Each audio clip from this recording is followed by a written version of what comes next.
Okay, we will call to order.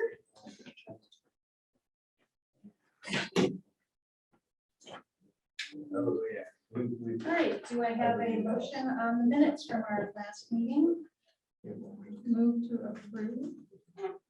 Second, for discussion, I'd like to amend them. Just to add that in the last meeting, I had commented that I had concerns with the use of the books, and I had commented that the direction is for the numeric converting to the alpha. For the record, I had discussions today for quite some time with Patty and Christine, but I still want the record to show that they're part of the comments for last week. The second one was concerns about. To make sure that we are working towards the direction of numerics converting to alphas. So I will amend my motion to include the requested changes to the minutes. I will second. All in favor of approving this as amended? Aye. Thank you. Okay.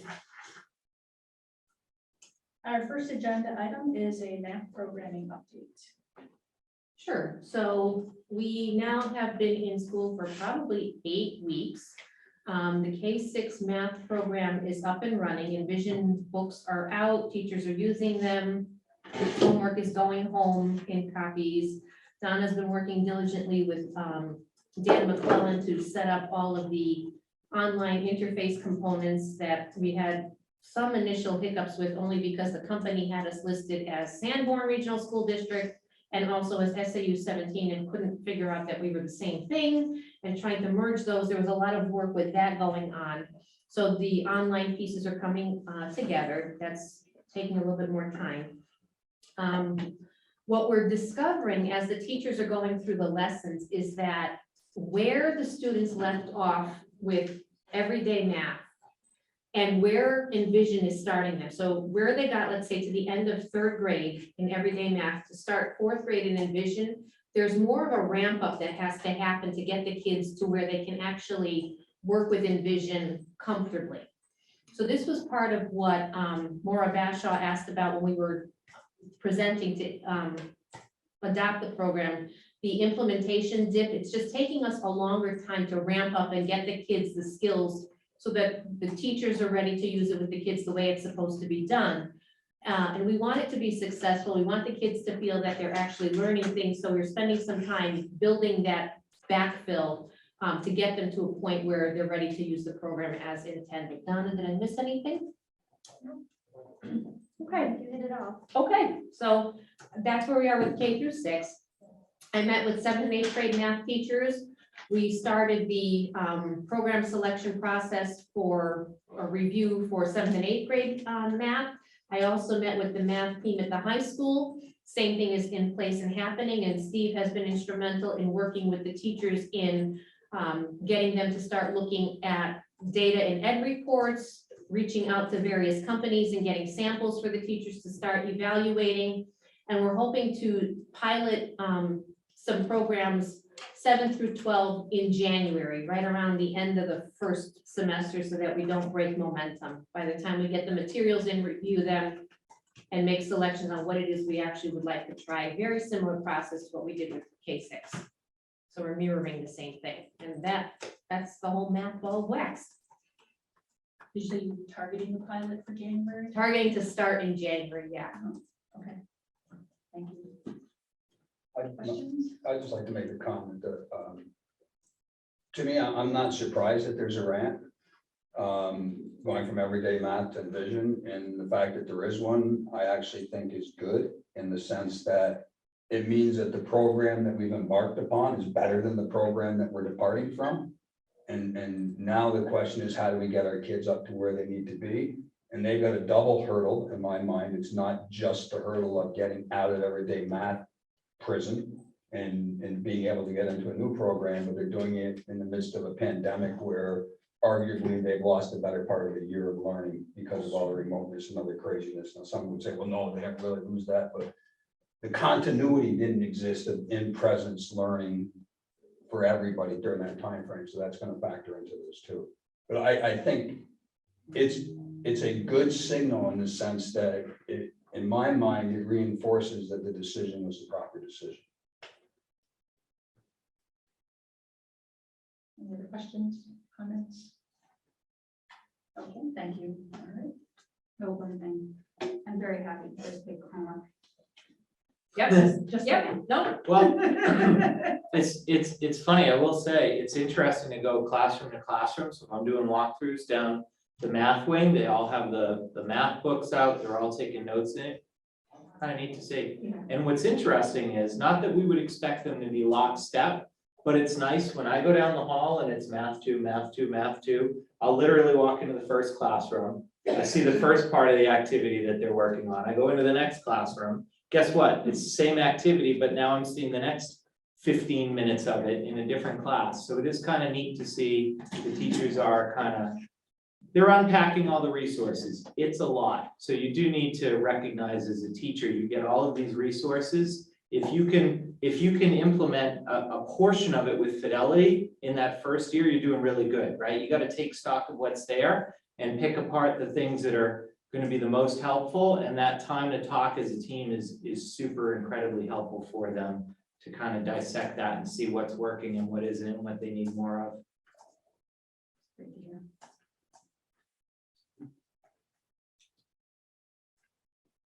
Okay. Strategic plan and NIASC update. so just yesterday, I believe it was, the principals, Christine, Brian, and I met with the NIASK coordinator advisor to talk about the process that's coming up. We are going to be embarking this year, bless you, on the district-wide NIASK accreditation, which is a completely different process that NIASK has got in place. They're going to be using different standards, and we can direct you to the website for those standards. But we had good conversations with them about how this process is going to unfold. Next Thursday, we have our first steering committee meeting and also our first self-reflection committee meetings with them. And we'll be getting more information about what this process entails. It's all this sort of startup stuff, getting you like acclimated to what this is going to look like, what's coming down the pike. So those pieces are in place, and we've got a lot of, different people involved with this through the different schools. So we've got good representation across the K-12 continuum. So that's moving ahead, which also dovetails with the strategic plan, with which, Tom, I don't know if you wanted to speak to the strategic plan at all, but a lot of our NIASK work is complementary to the strategic plan. And we have a draft of the strategic plan ready. We are reviewing it right now, and then we will be going through a process of a cycle of feedback. So it's our belief that creating a core document and then asking for feedback about that document was the best process. And we will be in touch with a timeline and a plan for that very soon. We've been working really hard on it. So and I do want to thank Patty, because she's done a lot of the wordsmithing, just grinding it out and writing down all the ideas, and Dr. Haynes has also done a fantastic job facilitating the process of us unpacking it, which has been great for me to be able to be a participant instead of leading that process. I was able to participate in the process as a member of the team that developed it. And now we want to get feedback from everybody, right? We're not saying, I just want to be clear when this document comes out, it is not done. It is a draft, and we want feedback, and we will be revising. So we're going to ask for feedback from the board. We're going to ask for feedback from the teachers. We're going to ask for feedback from the community, and it'll probably be a cycle of continuous improvement over a 4 or 5 month period.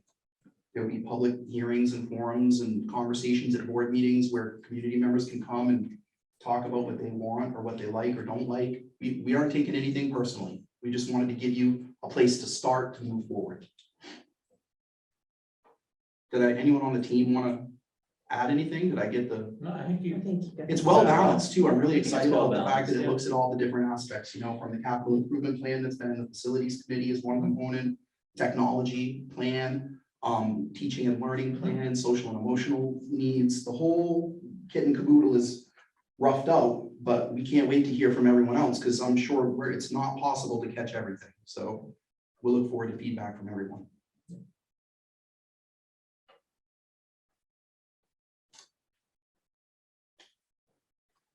questions on that? That's a great presentation. So one of the board goals this year happens to be to have a report card that reflects not only a letter, but also, or number grades, but also letter grades, and having some sort of a letter grade that will better communicate to families how students are doing and the progress that they're making in their studies. And what I spent time doing in September, and we didn't have a September meeting because we had an August meeting and then September just gets crazy, but I took the time that we would have been spending preparing for the EISA meeting, and I actually went into Alma and I spent some time in there working through the templates, working through some of the back end of it to figure out how we could come up with a report card that would display two pieces of information. One piece of information that we are required by law, NH 306.26 and NH 306.27 talk about the need for competencies to be reported grades K through 12. So that's a requirement by state law that we have to have in place. So we've got to have a reporting for that. We've also got the board desiring to have some sort of a letter grade that families will understand. So in the work that I was doing in Alma, trying to finagle and finesse and work with the pieces that they had, I came out with a template, and I'm just going to pass around. I'll send it both ways so that folks can get a copy. And if you don't have a copy and you need one, you can share. This is just a dummy copy of a report card. And we've got a sense of humor in the IT department. They use the Adams family because we don't have Adams family people in our district, but it's good for us to be able to do Gomez and Wednesday and Pugsley, and this happens to be Thursday, I didn't even know existed. but They're here she is. legitimate people. We can log in as Tuesday Adams and Gomez Adams, and it's like a sandbox. 'Cause they're- Right, but it's also live and we can manipulate the information. So I was able to come up with an example, a sample report card, which is what you have in front of you, that includes both parts of information that we are required to report on and displays for parents, and this would be the paper copy that comes home or is emailed home, because that's what Alma does. Displays an overall course grade. So if you look at the classes, and these are all just, again, fictitious classes taught by none other than Herman Munster, history through film, and there's an overall course grade. And underneath that, we've got the competencies. And the competencies, like I had said in an earlier meeting, we've really pared those down from the 6,000 we had previously to about 32 to 38 right now, to really key in on things that students are able to do. And in this case, we've got a competency scale up top where the E actually would be a 4, P would be a 3, and I didn't have time to fix that before we printed this. But this would be the hybrid approach to a report card that would help parents to understand a snapshot of student learning. The important thing for parents and families to understand is that the report card is just that. It's just a snapshot. It's going to give you an overview of how your child is doing in class. The actual grading system, which is Alma, has a lot more information in there. All of the grades get put in there, and we're still working with our teachers on inputting grades in a timely manner, making sure that grades are entered in the right kinds of categories, because we're looking at academic grades, and we're also looking at some of those soft skill grades that we call the work study practices that help us monitor the responsibility, cooperation. But all that information is in there, along with descriptions of assignments. There's a lot more information in the portal online. So this report card, with the traditional sense, displays information from both components. And I had conversations with all 3 members of the subcommittee in different times and points between September and today about questions and different components of this. And I think now would be a good time for all of us here to look at this and discuss this and talk about, the goal that we're trying to achieve. I have to say, my daughter, she's in 5th grade, she came home today and she goes, Mom, we're gonna start getting letter grades soon. I said, oh yeah? I said, what does that mean to you? She goes, I'm gonna study harder. It's like, oh boy. So I think, I know even my senior, she had said it for a year. She's like, I just don't understand what the difference a half a point makes. But when you see it done out this way, it makes a big difference. So I think it's gonna kind of encourage the students, not only, it's not just for the understanding of the parents, but I feel it's also going to encourage the students to, really understand and work harder to get that little bit, that extra half a point, if you will, you know what I mean? So I appreciate all the work that you put into this to make this happen, because I think this is going to be great. I have to say that the happiest I've ever seen Patty was the day that Dr. Haynes, because we're on camera. No, it's Patty, it's When fine. she came running into my office one Monday about 6 weeks ago, 4 weeks ago, I don't know, it feels like 100 feels years like, ago, feels like yeah. 100 I know. days ago and 2 days ago all at once lately, but she and Christine came in like, we did it. I'm like, what do you mean you did it? They're like, we figured it out. We figured out how to put a letter grade in the system. They were so excited because they were able to keep the core piece that everyone feels is super important, which is that we need to make it clear to kids, in order to pass this class, you need to be able to know, you need to know and be able to do X. And we're not letting you go on that.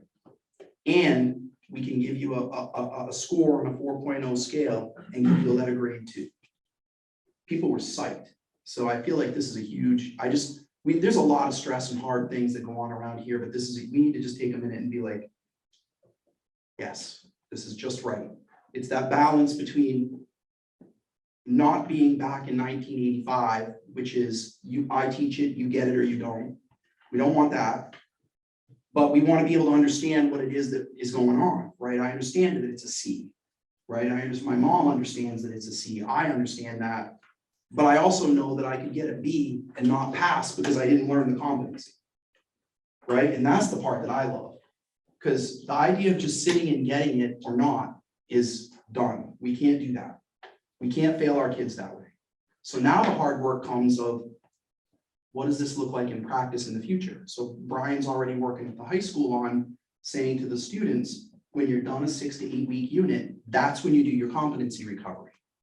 If you didn't get it in that 6 to 8 weeks, you have to get it.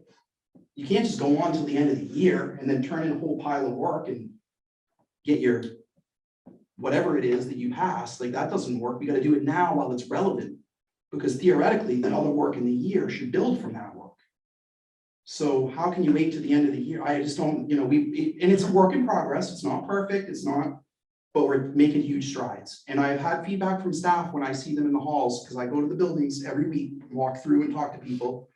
They've said, we're really glad that we're locking them down early on to get this stuff done. So we're making progress. So I just thought it was really important to say that, and to thank everybody in this room for this hard work, particularly the principals and Dr. Haynes and Christine and Donna. This has not been easy to get change, and it's not perfect. It's not done yet. We're going to be in a cycle of continuous improvement, in my mind, forever, because that's what good work is you always revise, try again, do harder things. But if we can get a core situation laid out where, well, I don't want to have another college student come back to me and say, I went to college and freaked out because I couldn't redo my paper. That can't happen. So we're going to work on that. We've got summatives now that we're talking about that are more done, and then other times when you can demonstrate your learning. We're working on a lot of things. The hardest part is that it's really hard for us to lift all of this. So I need everyone to understand that our values are there, but I am not sitting here saying that this is done or splayed out to every teacher in the district. They all get it. Some of them are really frustrated. Some of them are confused, and we're working with them, right? We understand that change is really, really hard and it takes time, but we're taking huge steps. And go ahead, Brian. No, I was gonna add one other thing to circle back to what Jamie said about math. In this topic, the other thing that's hurting us is 2 years now of COVID. We've come to EISA the last 2 years and talked to you about how we're gonna help the kids pass at the end of the year, right? Because first year shut down in March, just trying to get them to the end. Last year, big mess, right? The focus was on helping them get to the end. So all that work, submitting things at the end of the year, got even worse. We were on a good pattern before COVID of getting people into those shorter cycles, and that got broken. So we've got some rebuilding to do there with folks, but that's the work our folks want to do. So we're excited to be able to move that forward. Great. Thank you, everyone, for all your hard work and efforts. We really appreciate it. So competency recovery is, what's the frequency of that now? It's gonna vary. So we have our first one coming up next week. And then from there, we're looking at every 6 to 8 weeks, but it doesn't mean that it's going to be a recovery day. So we're trying to build a lot of that into our focused learning time. But there will be times when we identify a half day or a whole day to do some of that. So we have at least 2 more penciled in for end of second quarter, end of third quarter. And then, of course, the end of the year, we'll see where we're at the end of the year. The rest of them, I think, will be built into the FLT periods. Jamie? So, I thought Tom was gonna say when he's never seen Dr. Haynes so happy would be when I left the building today. After being there for 5 hours. So I thought that's where I was gonna go. Yeah. But He was being nice. Yeah. Being nice. I spent some good time today with Dr. Haynes and Christine, going through a myriad of different things related to this. And I'll share some of the feedback that I had given them. I think from a strategy perspective, from an overall view perspective, for what are we doing with the curriculum perspective, for where we having the disconnects perspective, I think we're on the same page. I didn't find a lot of daylight in between what we were driving at. We might use different words and phrases, but we were all basically saying the same thing. When we got into the specifics and the tactics, I had some concerns and some issues, and I'll relay what I said at the point in time.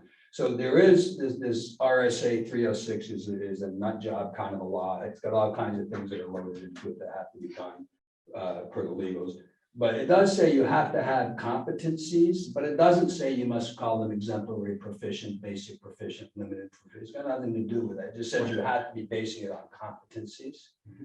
The other aspect I mentioned is so that the grade levels that you're looking at here, 1 through 4, very similar to what you have in college is your 4-point GPA system.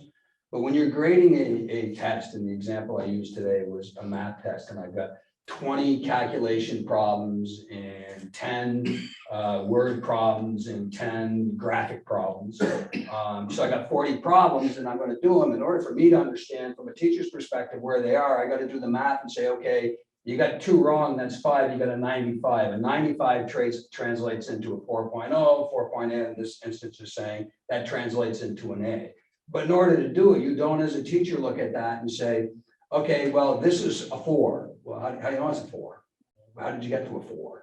You got to basically go through the numerics in my mind. And what the direction was, and what we explained at the time, is we should be able to see, I got a 78, and a 78 translates into a C+, translates into a 3.3. And if we want to keep this other thing in for people that are more familiar, but it makes it brings it together. And I think one of the important things we discussed this also was inherently, if children are going to do better in school, we have to better engage parents. And they have to understand what it is that the report cards are telling them and what does it mean. And I've had numerous discussions with people when they talk about the E's and the P's and the basic proficient. Well, what does that mean? And there's been discussions in the past I've had with teachers in the past where you hear things like, we don't teach E in my class. But E is what you should be striving to. That's what you should always be teaching towards. And if you can't get there, well, okay, you can't get there. But the goal is to strive for mastery and excellence. And that would be tied into a curriculum of this is where you should be at this point in time. And if you're further than that, then you should be above the proficiency level. But people aren't getting that. And Alma should be able to have all this information and more in it. So one of the things we talked about that'd be helpful is parents should be engaging in Alma. They should be looking at Alma. They should be understanding what they're seeing. They should be talking to the teachers about what they're seeing. This is a two-way discussion that's going on. We brought Alma in to help with that discussion, with letter grades, and I do want to see numerics, which in my mind, I'm completely okay with a GPA 1 to 4. But I think you still have to have some of the, how did I get to that? And Sure, you always have to be able to explain, right, back it up. and to me, that's 78s or whatever, and we talked about the numerics, but if that information is available, now we need to work to engage the parents and the teachers together, because this is a joint effort. Teachers aren't gonna get there on their own, and the parents can't do it on their own. And almost gotta be a means that this information comes back and forth. I think this is great strides. I pointed out, we talked some more esoteric aspects of how you would do that mathematic, 2.5 points per thing, and maybe some weighted more than another, and then, you get into the differences about how do you have all teachers doing the same thing, and basically, when we're talking about the things that they're up to, I said, it sounds like a triage situation to me. There's a lot that's on the table that you're trying to get done. The focus needs to be, in my mind, what gets the greatest improvement the quickest that we should dedicate our time to, and then drive that, because there's curriculum holes that are pretty clear. I've had some discussions on those holes. We're trying to tie things down in a manner of saying it was 6,000 to 38, and how do those 38 are different for each grade, and then how does the instruction in the programs work into that? And I think that this is a good start to say, let's get parents on board with it. And I would urge parents to make use of that and engage and help drive this. Because our numbers just aren't where they need to be. And if we're not engaging, they're not going to get better. This is, the report card is, how are we doing? Ultimately, the lot of heavy lifting is, what is the programs we're using to get in there, and what's the instructional practices, and what is the leveling that we're doing between teachers, so that we know that a for this teacher is the same as an A for this teacher is the same as an A for this teacher. And so I applaud the work. I agree. I think there's still more work to be done. I'd like to see the 78s and the 82s, or whatever those calculations are, as part of it. But there's an awful lot to bring this together, and there's a lot of holes. There's a lot more holes than I would have liked to see. And the more we talk about it and dig into it, there's a lot of holes. But And we thank you for the work and Yeah, trying to pull them yeah. together. And feel free to, but we agree that there are holes. Oh, yeah. We attacked the math problem first. Yep. So if you had said to me a year ago, where are the holes? I'd say all. Math, science, social studies, foreign language. I'm not gonna sugarcoat it, right? But I'm not gonna shy away from it either. The problem is there's only so much time and money, and time costs a lot of money, right? And we have to do one thing at a time and do it right, or we're wasting our time. Right. So we're going to do the math first. This K-6 implementation of a new program is huge. And then 7 through 12 implementation of another program next year is huge. And then we have to decide, are we going to address science, social studies, or reading next? We have a writing program, and Patty's gonna have a plan and a sequence of events in the strategic plan to address these things. And that's also part of NIASK. So just to allay any concern, and I know I'm saying some of this for the public because it's on the, somebody's gonna watch this while they're running on the treadmill or something and listen to it, right? Oh, how boring. Yeah, I don't know why you, anyway, sorry for those of you who are, but to be fair, we need a sequence of curriculum revision, and to be even more fair, that sequence needs to be followed through forever. It's not just done in 5 years. You review one component of your sequence annually, continuously, is what great schools do. And the other thing that great schools do is they do the same thing with their policies. So you review your policies annually by a letter or a group of policies, so that every 4 years you're touching every policy, right? And so it's the same thing, but for curriculum and instruction, and that is exactly what we need to do. And I just think it's important for you to hear and for everyone to hear that we agree completely. I just don't know which one to go to next. So we have writing, but Well, Patty. we also, one second, and then I'll just. In addition to doing whole-scale program changes, implementing new mathematical programs and things like that, we're also looking at, across the board, all of the 4 core content areas: math, science, social studies, and ELA, which is English Language Arts. Having teachers figure out what is it that you need to get done in a year, how are you going to get there throughout the year, and really set up so that we start building units of learning. All of that's happening simultaneously in those other areas while we're implementing big programs. So when Jamie, Christine, and I were talking earlier today, because of my background, because of my studies in curriculum. I'm very much a curriculum instruction purist, and I can understand how this needs to happen. And there's things that you can do at ground level that will be a big push, that are little sort of steps that you can take. And then there's whole scale implementation of new programs that can happen that will push learning as well. So we're working with these things simultaneously with all the people in this room, all of the teachers who are, again, keep in mind, secondary folks are content specific. So it sounds like a lot, and we're trying to keep our elementary folks from boiling over because they've got a lot going on, but there's going to be a lot of this happening simultaneously. So we're working on it as much as we can. To Jamie's point, yeah, we've got to do triage, but there's a lot of things that we can do along the way to help ameliorate the concerns that are coming up in the public. Basically, what's happening is we feel like we can breathe now that we're coming out of COVID. The work that we started prior to COVID is starting to actually happen. And it's awesome. But Patty's right. And thanks, Patty. I think that what I was addressing was the wholesale piece, like when you look at the whole curriculum, but everyone is working on developing units in reasonable amount of time. And I just want to get to the point where I can say to someone, I'd like the curriculum for X at X grade level. Can I see it, please? And I get it. And it's understandable, right? And I can understand how it's linked to what's coming up in the future. So it's not just that grade level, grade 8 social studies. It's grade 8 social studies in the context of grade 7 through 12 social studies. What's being covered? History, I think I heard. Oh, history, fine. Although I like social studies because it covers more, but that's okay. To get back to the, Yes. Thursday's report card, which we started off with, Yes, I think part of the struggle is, and maybe, I think this is what kind of Jamie was getting to, is that if you look at the competency grading, it's a step function. And that step function doesn't give you a lot of extrapolation on how your child is doing. So let's say a 3 means, and a 3 is not going to be the same percentage-wise, even tough math, between one test and another test. So on one test, a 3 is between 82% and 93%, but on another one, it's a different percentage. That really muddies the water for the child and for the parent. I want to kind of understand what is the percent, what is the math behind it, and because it's a step function, and when the teachers enter it, it's a step function. You really don't get a good average. so one of the capabilities behind Alma that, again, we're still trying to build up to capacity with our teachers, and I showed this in an earlier EISA meeting. I don't know when, this was before COVID, so I don't know.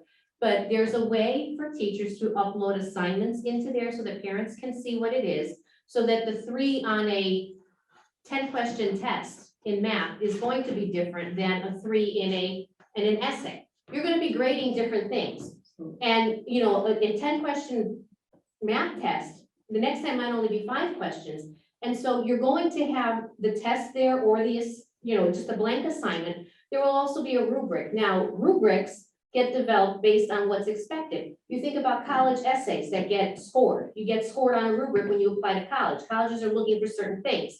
Those rubrics get developed mostly for things like English language arts, some social studies writing pieces, maybe even a math or a science lab report. When I used to teach science, did the student include this? How detailed did they get about this? So those are the things that we're working, that'll be the next step of us getting teachers to work with Alma to put those things in there so parents, again, can go in there, look at the assignment, look what their kid did. Sometimes it will be the kid's actual work. Sometimes it'll be, here's a blank of what your child got. Figure out what the scoring mechanism was. Was it a rubric? Was it just a straight percentage? There's going to be a lot of different ways to look at it because a lot of the instruction is going to change. You might just need to know facts, and that's very black and white. You might need to be applying those facts to a situation, and that's going to be a different way to measure that information. So that's another whole dimension of Alma that we're just barely scratching the surface with this because we're just, I don't know what, like 13, 15 months in with this new program. But that's something that is coming so that parents will get a better understanding by going into the system. But there's no way, shape, or form is this card, this document going to ever be able to do for us what these online systems can do. But it's still Okay, going I'm to, gonna interject here. This meeting is pretty much the same as a board meeting would be. Hey, we're kind of casual. And I don't have public comment at the end here, but you need to state your name and where you're from. Okay, Jennifer Lampron, I'm from New Hampshire. That's for the public, so I already put that down. That's part of, the requirements for meetings. And we kind of, if you have a comment, we're happy to hear it. But I don't want to do a lot of back and forth because then that doesn't work well. It doesn't scale very well. We have a lot. And just to be fair, we don't always have a lot of public here, so we can add I public asked like comments. a month ago. so- Yeah, we're really happy that you're here, Oh, so you're I just wanted to say thanks for welcome. being here. Give us public Oh, yeah. comment. We're happy to hear that. And, Yeah, yeah. Like I'm happy to entertain your comments. I just want to. Yeah.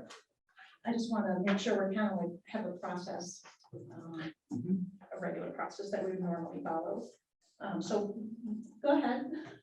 It's fine, go on.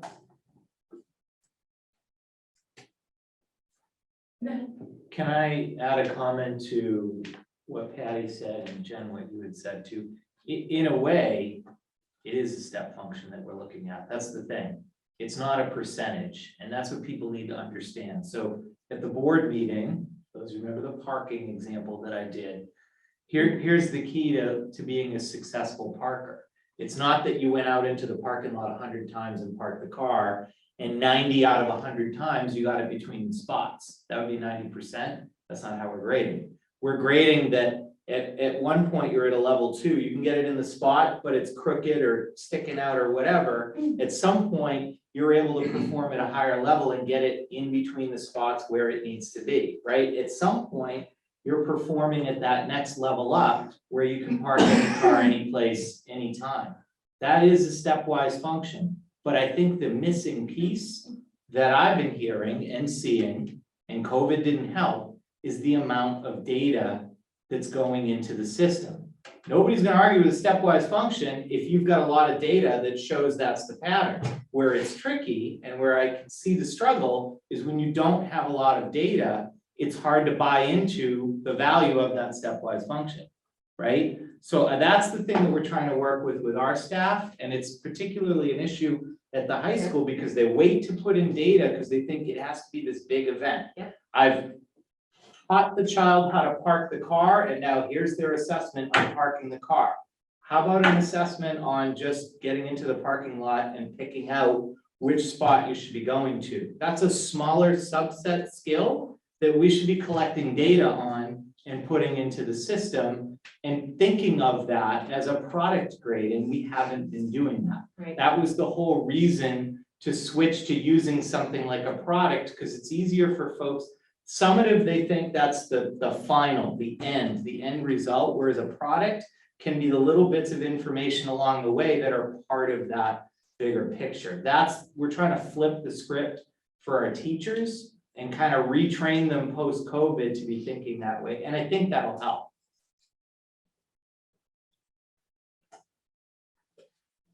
Oh, Jim? So just in response to that, so I think that makes sense for your example. I think what I've also heard and what I believe is it's going to be different depending on what you're grading. So math is a lot more Concrete. mathematical, so, and 80% makes a lot more sense when you're doing a math grading than when you're doing an assessment of somebody's ability to write an essay about a book. That doesn't lend itself well to, I suppose there's so many misspelled letters. Right. But I mean, that doesn't work in the same manner. So I expect that this will be to some extent based on how subjects flesh out to their natural assessment capabilities, for lack of a better word. All right. I don't disagree.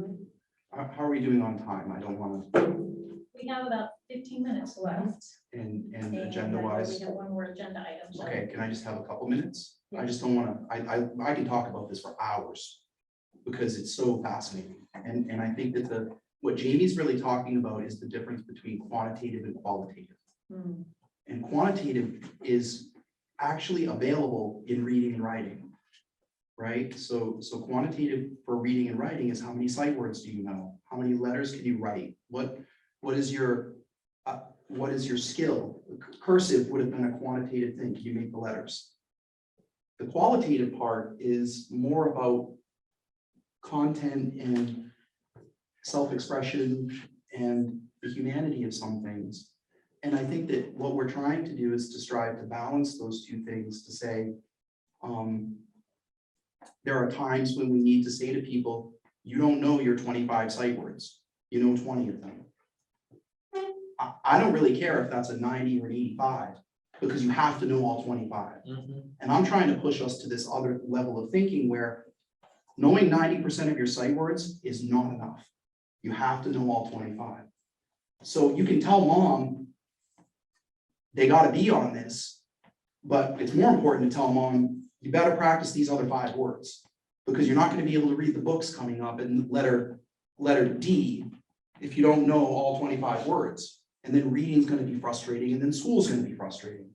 So I think that what we should do is talk about what's quantitative or numbers based and kind of grounded in just pure fact.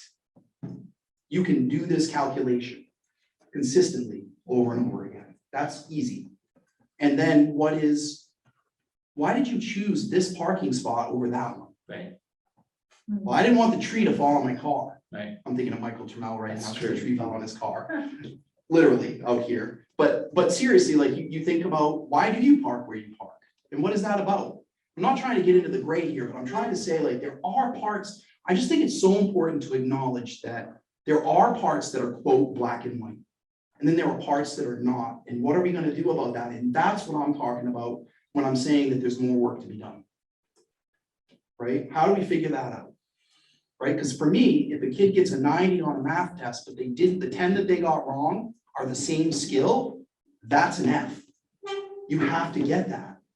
And I'm not going to settle for anything less than you learning those 10 things, that process for those 10 problems. If all 10 problems are just simple, crappy calculation errors that are just sloppy, but you got 9 out of 10 right for all the other steps, then that's truly a 90. But you pass the competencies. Am I helping? It's super hard to talk about. But I think the bottom line is don't let them go, right? It's not the days of you sit and get what I say are done. The days of you sit and work and learn, and I'm going to make sure that you get it, are what we need to live in. That's my message to the community and my belief about education.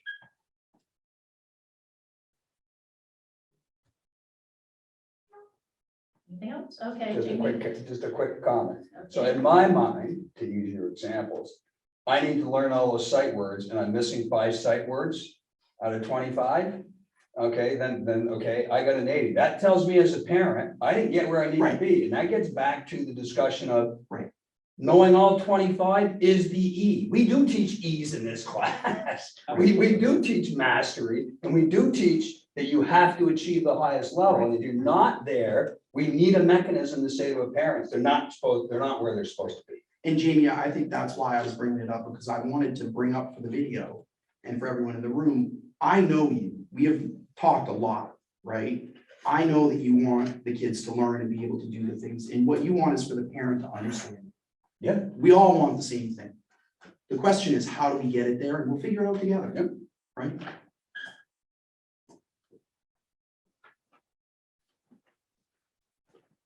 Okay.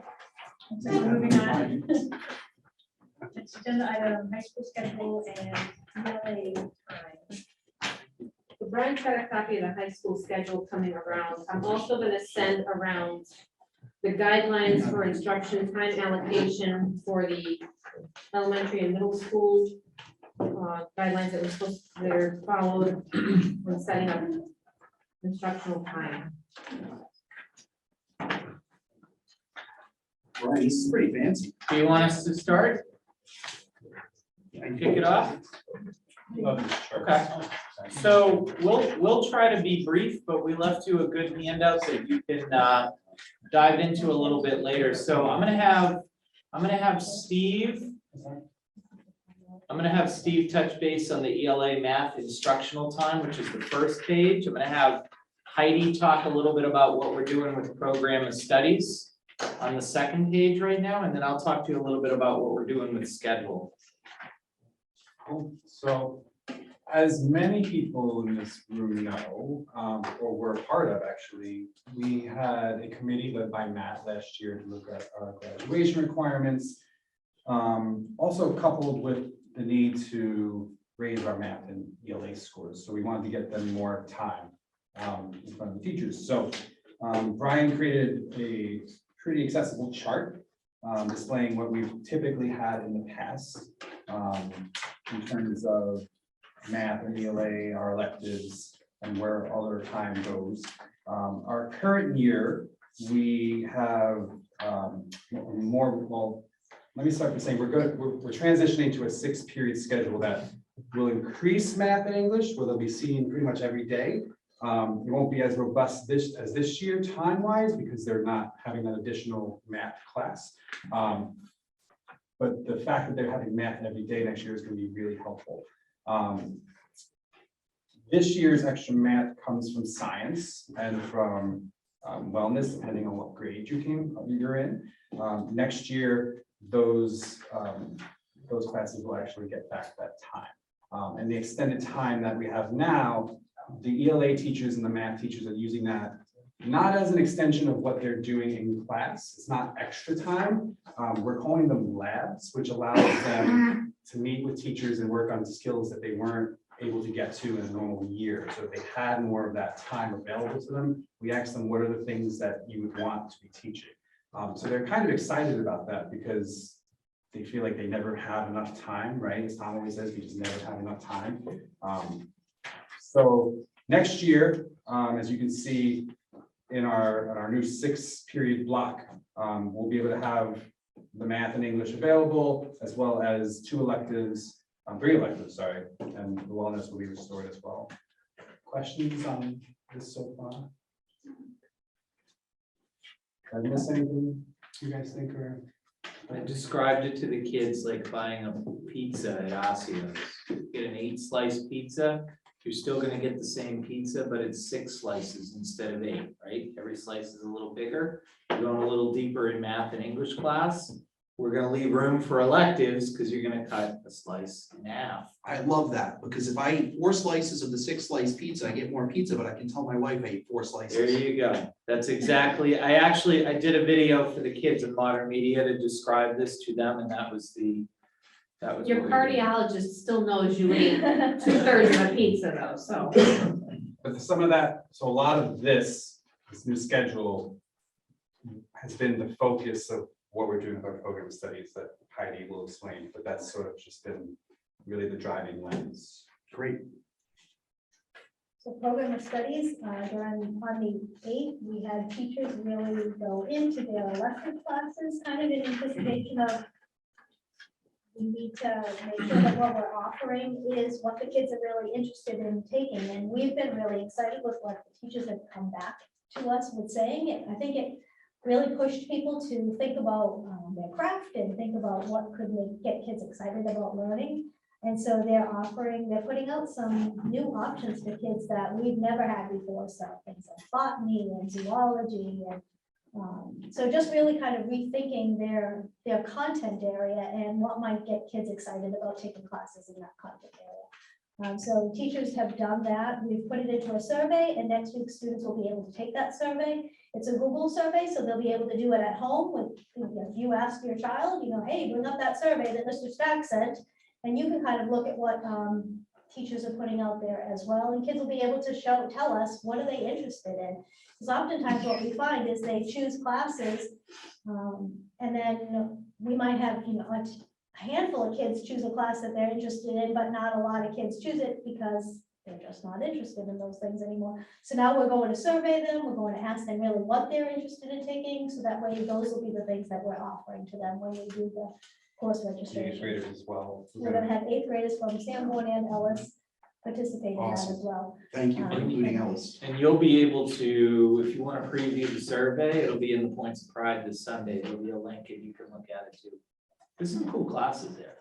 Yeah, so then we'll have staff kind of go back and refine what they're thinking about, and then we'll start the regular course registration process. So we'll have the program of studies all tidied up in December, that'll be posted online, and then kids will start choosing classes. So hopefully that when they're choosing those classes, they're things that they're choosing from things that they're really interested in, that we've already said, these are the top choices for kids. So that way we know what we're putting out there is really what kids want to be taking part I think it's also inspired teachers, in. Yeah, not just to create new classes, but also there are certain teachers that want to teach the same classes. So they have to kind of get creative about how they're going to put it out there to the kids, to engage them so that they're the ones that are chosen so that they can teach it. So Mhm. it's kind of creating its own little ball of creativity. And then the last piece, thinking about the schedule from this year to next year. So at the bottom of the second page is a visual of what our current Bell schedule looks like, based on an 8-period day. And the things that people always have a hard time understanding is we can't control the green and the red bands. That's when our kids need to be able to go to SST, right? So we schedule our kids for periods 3, 4, and 5, so they can be at SST for a static time every single day. And right now, we rotate classes through that band of time, but it doesn't leave that band of time. So that's the way we built our schedule, because we like that 60-minute schedule, period length. It works for us, and that's been the schedule that we've had. To move to a 6-period day, right now we have a couple of leading schedules that we're getting feedback on from kids and from staff. And I'll just kind of give you a summary of both of them. It's really variations on the same theme. So one schedule would be that we literally run every class every day. So we're calling that our skinny bell schedule. And you can see we end up with 51-minute classes. You see that green band and the red band that we can't change. So that allows our students, if they're going to mid-session SST, they don't, that's what their schedule is for periods 3 and 4. And vice versa. And in the skinny schedule, you'll see there's a big block of time there for lunch and FLT. It was actually 2 different lunches built into that block. So kids would have a 30-minute lunch and then a 51-minute advisory time, or vice versa, depending. And for kids who are coming in and out for SST, they'll actually miss some of that FLT period, because for the times to match, they don't quite make it back in time. That's just the nature of the beast. The bus can only drive so quick, and SST starts and ends at pretty consistent times. You drop down to the bottom, it's a similar schedule, but slightly different. So we're calling this the 3-2 schedule. And in this schedule, we have 3 skinny days, Monday, Wednesday, Friday, and we have 2 block days, Tuesday, Thursday. So on a block day, you only see half of your classes, but for longer. The advantage in a block day is if we have teachers who are thinking about experiments, labs, projects, presentations, larger experiences that they want a larger block of time, they can plan for that, and they have the time for that. Now, in this particular schedule, we shortened the FLT time on the skinny days, and it's a little bit longer in the block days. So there's some advantages there that we're able to kind of separate the time a little differently. And again, we have to fit into that green and red band of time. So there's a reason why advisory and FLT are split up. It's to make those time pieces work out. So right now all we're doing is collecting feedback from kids and teachers on what they like or don't like about these 2 options. It's not to say these are the only 2 options. We might find that there's a blend option that we like better, or we may find we get a completely new idea out of the feedback that's not even listed here. We'll have some feedback for you in future meetings on what that looks like, but we are also trying to have conversations with Matt and looking at what his schedule looks like, because it would be an incredible advantage to both schools if our schedules could be more aligned. Okay, that only happens to a certain degree this year, because we're on an 8-period schedule and that's on a 6-period schedule. If we're both on a 6-period schedule and the times align, we can share staff and rooms period by period. It allows both schools more flexibility more efficient use of resources.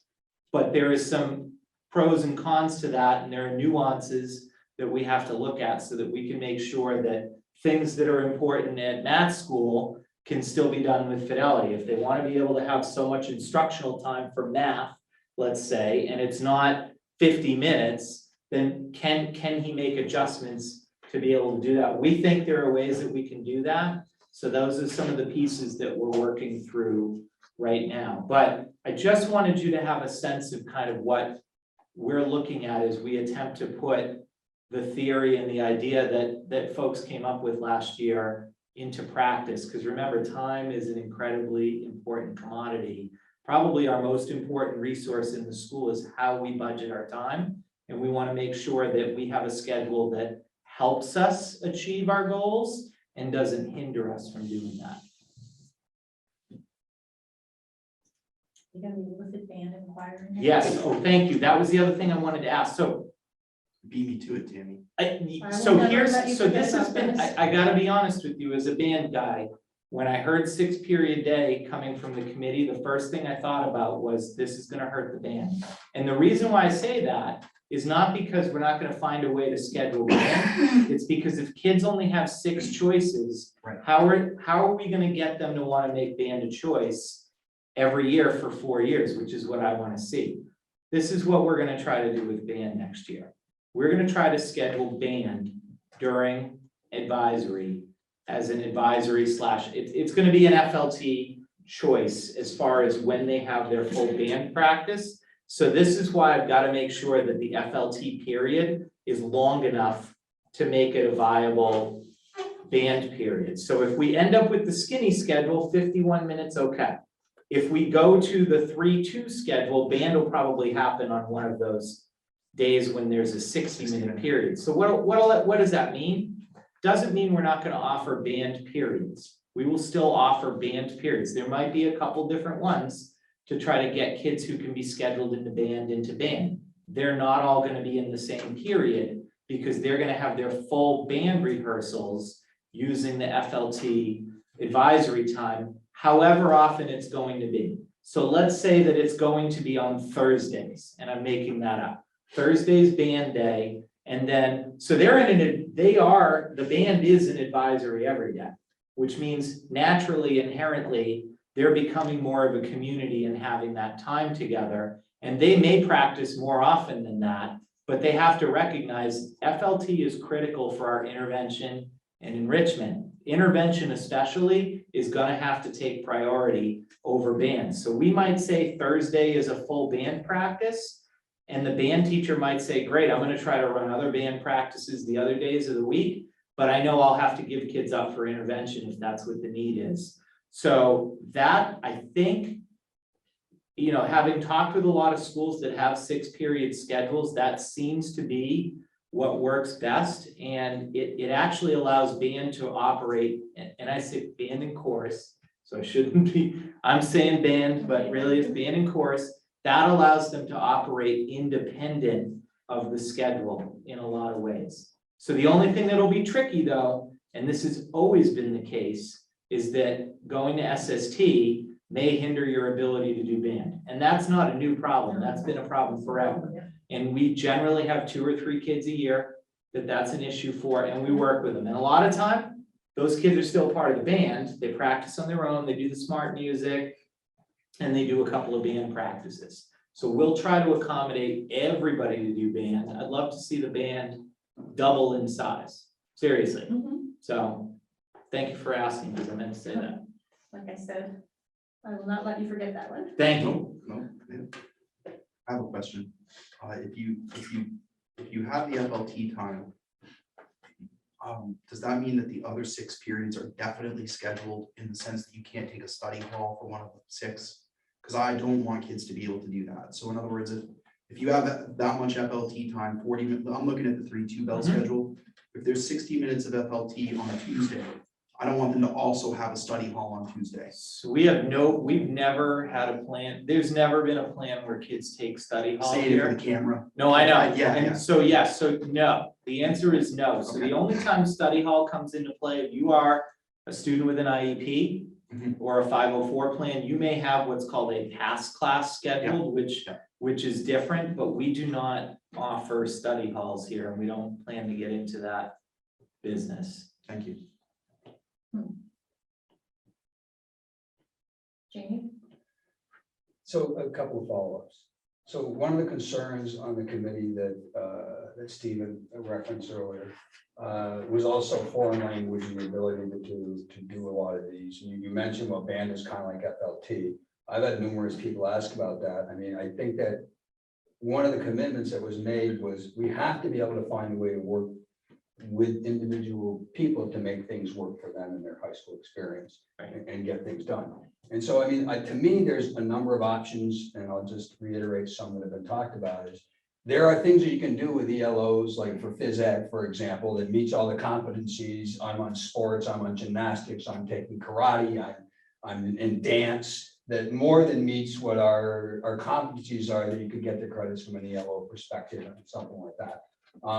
Advisory, I mean, if you have kids that are so focused coming into the 9th grade, I'm going to college, I'm going to Harvard, I've got it all laid out, this is what I'm going to do. You don't need a whole lot of extra advisory time with them. And to your point, you can use some of that advisory time for other things. So I just wanted to mention that we're still trying to make sure that we can cover those. Yeah. But you made one comment, and this is a question. You said, if we were more aligned on timing, then we could do things. It sounded like you're saying together. Are you talking of mixing? I didn't No, quite I'm follow talking that, so about I'd like some mixing clarification. staff.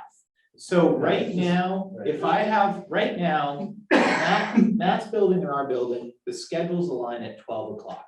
So at 12 o'clock, a high school teacher could flip and be a middle school teacher and vice versa. Okay. And so what happens right now is the 7th and 8th grade take their unified arts from 12 o'clock on, and we have 10 staff members who are both high school and middle school that flip over at 12 o'clock to then offer middle school UAs. If we align our schedules, we can actually do this at different times of the day. So we could say 7th grade is going to take their, I'm going to give an example. 7th grade can take their UA classes periods 3 and 4. 8th grade can take their UAs periods 5 and 6. That means Matt can say, I want for 7th grade, a music teacher, an art teacher, shop teacher. I want these specific teachers, but for 8th grade, I want different teachers. We can plug and play to make that happen because the two schedules are aligned. And again, for the camera, less for the people in this room, because I think you all know this, there's a big concern about we share a building, but we want to make sure that there's a level of separation. Oh my gosh, are all the kids going to be passing in the hallway? There are ways that we can get around that easily. And here's the example. The 7th graders are ready to go to UAs. They all line up in the hallway and they wait for their UA teacher to come get them and take them to art class, right? So that naturally just eliminated the passing time because the art teacher will come down during passing time. Now the bell's rung and the high school kids are in class, and then they can escort the kids back if that's what we feel is necessary. So I don't want people at home to be thinking, oh my God, we're going to align the schedules and the high school and middle school kids are all going to be in the hallways at the same time, and that's going to be a behavior nightmare. It doesn't have to be that way. But really, we've got to be able to share staff. It's for us to be, if we're talking about, you know, being fiscally responsible and maximizing our resources, it's hard to do that if our schedules prohibit us from doing that. And we're talking about things like art, music, phys ed, Yeah, foreign language, technology, library. I'm begging for a shop class for middle school. Yeah. Right, in the woodworking room and automotive. Why in middle not? School. So. Yeah. There's a difference. We'll hear about this in 20 minutes. But there's a difference between mixing middle school and high school students, which we said we wouldn't do. They don't have classes together. But if anyone thinks that you're gonna put 850 people on one campus and they're never going to see a high school kid or a middle school kid, you're not being realistic. right. We can monitor them, we can make sure that they're safe, and we can schedule things to be careful. Matt closes the doors to the middle school wing every day in the morning after breakfast. The students have their classes in the middle school wing all morning long, and then they go to their specials and we monitor them closely. But if anyone thinks that they're never going to see each other, that's impossible. We've never promised that. What we have promised is that we will schedule them carefully. And this is all linked to the conversation in the next meeting. So I just want to be really transparent about the difference between mixing them and having people physically see each other. I mean, you can't make anyone feel uncomfortable in their community. Everyone needs to feel safe here. I appreciate the clarification. 'Cause Yeah. Yeah. It wasn't I'm glad clear you that asked. you were saying that. Yeah. I'm glad you And asked. just to And be, just to be really brutally clear about this. If they have the same bell schedule, let's say that they decided on this proposed skinny schedule and it had smaller periods all day long, that doesn't mean that Matt's gonna have the middle school kids walking down the hallway alone to tech class while high school kids are transitioning. It means that Matt might wait until the high school transition's done and then walk his kids down to Right. technology And with supervision. I just want to be clear that we're going to do that, but they might see some high school kids walk by in the hallway. Right. So when people take to Facebook saying, "Mom, my kid sees so-and-so every day," well, that's great. Yeah. Well, you know, are they friends? Is it their cousin? That's And I okay. also want to say, we're not talking about perfect alignment, we're really talking about UA class alignment. Right. So, Yeah. so again, I'll use the example, let's say seventh grade are gonna be periods 3 and 4. Doesn't matter to the high school what they do with the time before third period Or and after. after fourth. So they can have any mixture of math, ELA, et cetera, that they want. Where it gets tricky for the high school is the periods have to be the same length, because remember, for contractual purposes, our teachers are gonna be teaching 4.5 classes that have to meet at set times so that they can get a planning period. It's the only way to do that is to have the periods operating on the same length of time. So I can't say we want 75 minutes for math and 30 minutes for English. It doesn't quite work that way. The way that we get there is exactly what the committee came up with. We're gonna go from 8 slices of pizza to 6. And now we'll talk about taking a couple slices of pizza and cutting them in half so that you can try the Osio's kitchen sink or the Greening Park or whatever, you know. You don't want a whole one, but a half is nice, right? Which is good because a lot of people were super concerned that kids would lose the opportunity to try stuff out. Yeah, they'll have more opportunity in either of these schedules if that's where we land. They're also not gonna be prohibited from SST, Northern Essex, SNU, all these other things, internships, the things they wanna do, because Jamie, you're spot on. We are gonna explode. No, yeah, write it down, it's on camera. I think that is a first. Jamie, you were spot on when you say we've got to think about alternative ways for kids to earn credit. So the lady sitting directly to your right is the queen of figuring that out for our kids, and we'll blow that up more. Well, because here's the thing. If Oh, I thought he was pointing to Christine. No, Whatever. If we have students who want to be able to take that SNU class and Northern Essex and band, but what's prohibiting them from doing that is they have a required English class and a gym credit still to be earned. We're gonna think outside the box on how to help them do that, because there are alternative ways to earn some of these credits. So we'll explore.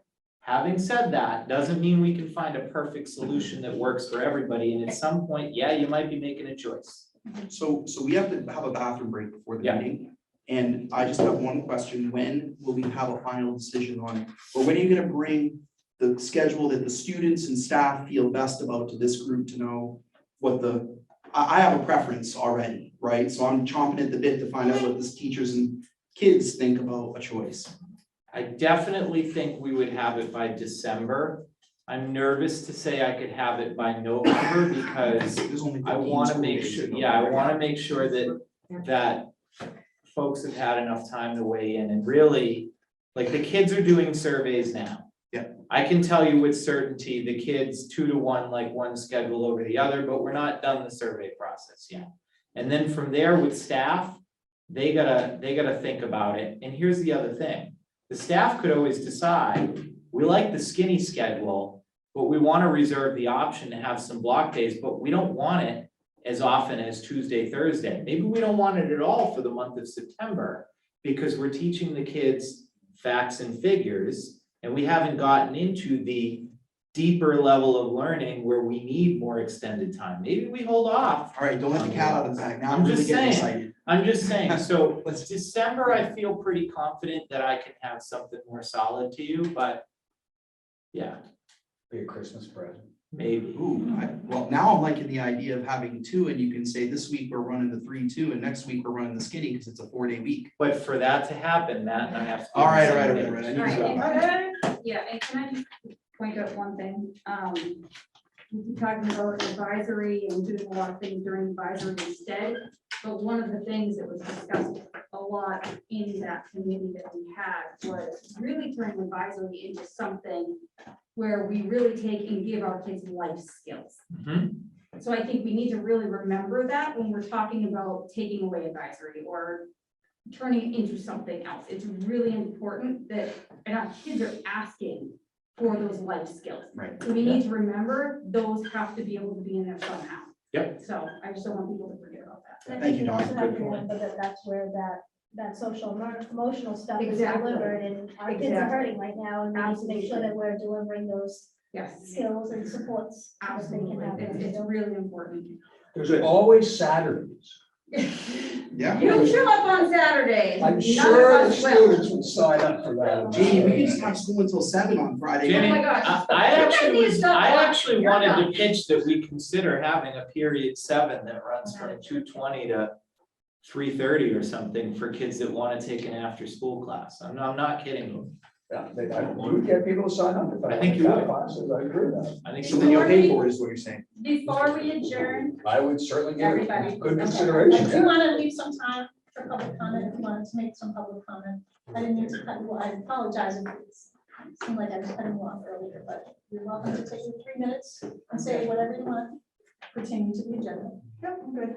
And I appreciate your comments on the band and choir.